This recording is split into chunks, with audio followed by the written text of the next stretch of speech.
లేదు. ఇది పనిచేయక ముందు ఇలా సౌకర్యాల దగ్గరికి మొత్తం మరుగుపోయిన తర్వాత 25,000 30,000 పనిచేటువంటి పరిస్థితి ఉన్నది.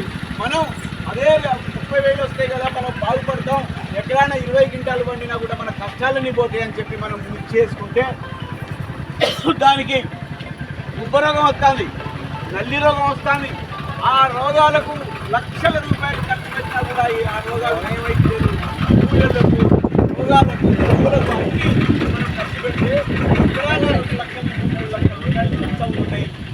తీరా పంట చేసుకున్నసరికి 20 క్వింటాలు ఏమో కానీ 5 క్వింటాలు 6 క్వింటాలు కూడా పడేటువంటి లేదు. అది మార్కెట్కి పోతే 25,000 30,000 పెట్టినటువంటి రేటు 12,000 మనం వ్యవసాయం చేస్తే ఏర్పడుతుంది.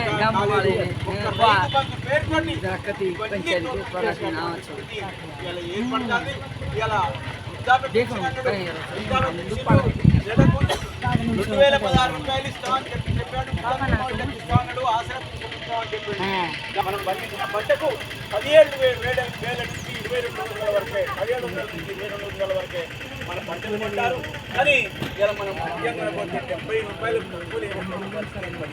అందుకోసం ఈ దోపిడీ పాలకవర్గ పార్టీలు, ఈ పార్టీలన్నింటినీ కూడా మనం అమ్మే పరిస్థితి లేదు.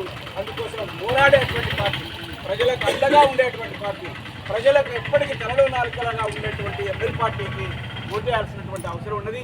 మోకాళ్ళ మురళీకృష్ణ ఈయన పందిపంపుల చిన్నతనం నుంచి కూడా ఇలా కష్టపడి తుపాకీ పట్టి ప్రజల హక్కుల కోసం, పోడు భూముల రక్షణ కోసం, ఇలా ప్రజల్ని చైతన్యవంతం చేయడం కోసం ఆయన అహర్నిశలు పనిచేసిండు. 60 సంవత్సరాల వయసు, దాదాపు 55-60 సంవత్సరాలుగా పార్టీలో పనిచేసుకుంటూ పేద ప్రజలకు అండగా ఉండి పేద ప్రజల కష్టసుఖాల్లో భాగం పంచుకుంటున్నటువంటి మోకాళ్ళ మురళీకృష్ణ సిపిఐఎంఎల్ నూడమ కృషి పార్టీ తరఫున మనం పోటీ చేయించాం. గుర్తుకే